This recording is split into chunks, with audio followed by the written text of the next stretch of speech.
प्यारे बच्चों, आज हम कक्षा 10वीं गणित के अध्याय 7 आलेख पर आधारित क्वेश्चन अध्ययन करेंगे।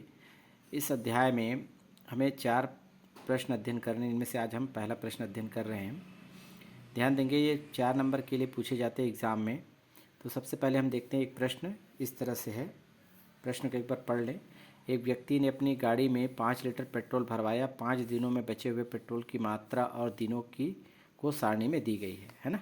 पेट्रोल की मात्रा लीटर में दी गई है और दिन, दोनों के बीच में आलेख खींचना है आपको। ये दिन को बता रहा है, दिन, पहला दिन, दूसरा दिन, तीसरा दिन, चौथा, पाँचवा दिन। बचे हुए पेट्रोल, यानी पहला दिन हम यूज़ कर लेते हैं 1 लीटर, तो 4 लीटर बचेगा। फिर दूसरे दिन 3 लीटर बचेगा, तीसरे दिन 2 लीटर और चौथे दिन 1 लीटर। पाँचवें दिन के लिए है ना कोई भी पेट्रोल नहीं बचेगा। तो इसे हम क्या करेंगे, आलेख में प्रदर्शित करने वाले हैं। तो आलेख के लिए हम सबसे पहले इतना काम तो कर लें, है ना। एक क्षैतिज रेखा खींचेंगे जिसे हम एक्स अक्ष कहते हैं, और इससे हम ऊपर है ना इस तरह से जो रेखा खींची जाएगी लंबवत, उसे हम वाई अक्ष देते हैं नाम। यहाँ पर आप देख रहे हैं ग्राफ में, यहाँ पे डार्क लाइन है कुछ कुछ दूरी पर। ये 10 है ना, 10 लाइनें यहाँ पर होती है, 9 लाइन, और ये 10वां लाइन होता है। तो समान दूरी पर हम क्या करेंगे, नंबर को लिखेंगे। तो सबसे पहले देखिए दिन। तो दिन को हम क्या करेंगे, एक्स अक्ष में दर्शाएंगे। ये एक्स अक्ष है, यहाँ पर आप लिखेंगे दिन और एरो का निशान लगा देंगे, यानी कि ये वाला लाइन हमें दिन को प्रदर्शित करता है। इसी प्रकार से देखेंगे, ये वाला बचे हुए पेट्रोल की मात्रा पर ये डाटा दी गई है, इसे हम वाई अक्ष में प्रदर्शित करेंगे। तो यहाँ पर लिख सकते हैं पेट्रोल की मात्रा, ये वाई अक्ष में, और ये बताएगा लीटर में। ठीक है। तो हम यहाँ पर देख पा रहे हैं दिन में आंकड़े क्या है, 1 से लेकर 5 तक के, यानी न्यूनतम 1 है और अधिकतम क्या है, 5। तो यहाँ पर हम 1 से ही शुरू करेंगे, शून्य के बाद आता है 1, यानी समान दूरी पर 1 रखेंगे, फिर 2, फिर 3, फिर 4, 5। इतने में काम चल जाएगा हमारा। अब वाई अक्ष में देखेंगे, बचे हुए पेट्रोल की मात्रा को बताएगा। इसमें शून्य से लेकर अधिकतम क्या है, अंक 4 है। तो हमें 4 को पहले नहीं लिखना, ध्यान देंगे। शून्य के बाद कई बार बच्चे यहाँ पे गलती करते, 4 3 ऐसा लिखते हैं, गलत है ये। तो आपको ध्यान देना है, अधिकतम अंक क्या है, 4 है, न्यूनतम शून्य है। तो शून्य तो है, शून्य के बाद समान दूरी पर यहाँ पर हम लिखेंगे 1, फिर 2, फिर 3 और ये फिर 4। आगे और भी लिख सकते हैं, लेकिन इसका उपयोग नहीं होगा। तो हम इस तरह के आंकड़े यहाँ दर्शाएंगे। इसके बाद देखेंगे, यहाँ पर लिखा है निर्देशांक। तो x और y को मिलाकर के निर्देशांक बनता है। ये वाला x अक्ष को बताएगा दिन, और लीटर जो है वो बताएगा y अक्ष। तो इसका निर्देशांक कैसे बनेगा, यहाँ पे मैं रफ कार्य कर दूँ। 1 और 4 दिया, हम x और y के फॉर्म में लिखते हैं। तो यहाँ पर 1 और 4, यानी x अक्ष में 1 होगा, y अक्ष में 4 होगा। तो है ना, x अक्ष में 1 पर चलते हैं। यहाँ पर ये देखिएगा, x अक्ष का 1 और y अक्ष में 4 है ना। तो y अक्ष में 4 कदम चलेंगे, 1 2 3 4। तो दोनों क्रॉस कहाँ होगा, देखिएगा, दोनों को ऐसे मिलाएंगे तो यहाँ पर क्रॉस हो रहा है, ये देखिए इस पॉइंट पर। इसे हम मान लेते हैं बिंदु ए, और यहाँ पर निर्देशांक लिख देंगे 1 और 4।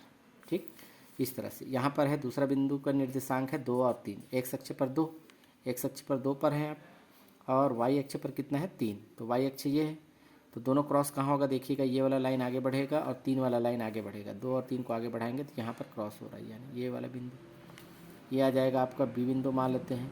इसे हम नाम देंगे 2 और 3। तीसरा बिंदु के निर्देशांक है 3 और 2। एक्स अक्ष पर 3 पर, एक्स अक्ष का तीसरा बिंदु 3, और वाई अक्ष पर 2। वाई अक्ष पर हम चलेंगे 1 2, दोनों लाइन को आगे बढ़ाएंगे तो क्रॉस कहाँ पर होगा, यहाँ पर मिलेगा, प्रतिच्छेद बिंदु ये। इसे हम नाम दे देते हैं सी, और इसका निर्देशांक क्या है, 3 2, यहाँ पर लिखेंगे 3 2। अगला है 4 1। एक्स अक्ष पर 4 पर चलते हैं, और वाई अक्ष पर क्या है, 1 है। तो वाई अक्ष पर हम ये चलेंगे तो 1 पर चलेंगे, ये एक्स अक्ष का 4, वाई का 1।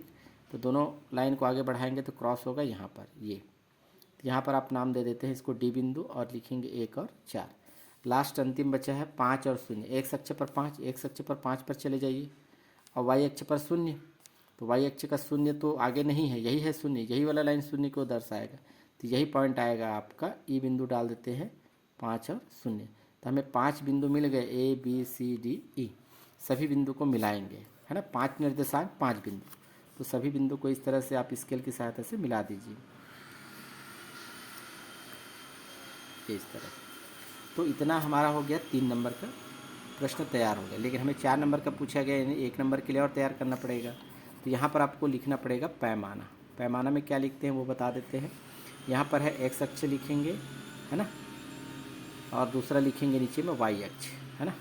यहाँ पर हम लिख सकते हैं एक्स अक्ष में 1 सेंटीमीटर बराबर, और इसमें भी लिखेंगे 1 सेंटीमीटर बराबर क्या होगा। चलिए देखते हैं। यहाँ पर एक्स अक्ष की बात कर रहे हैं, यानी कि यहाँ से यहाँ तक है ना, यानी कि एक वैल्यू, यानी कि यहाँ पर आप देख पा रहे हैं अंतर कितने का है ना।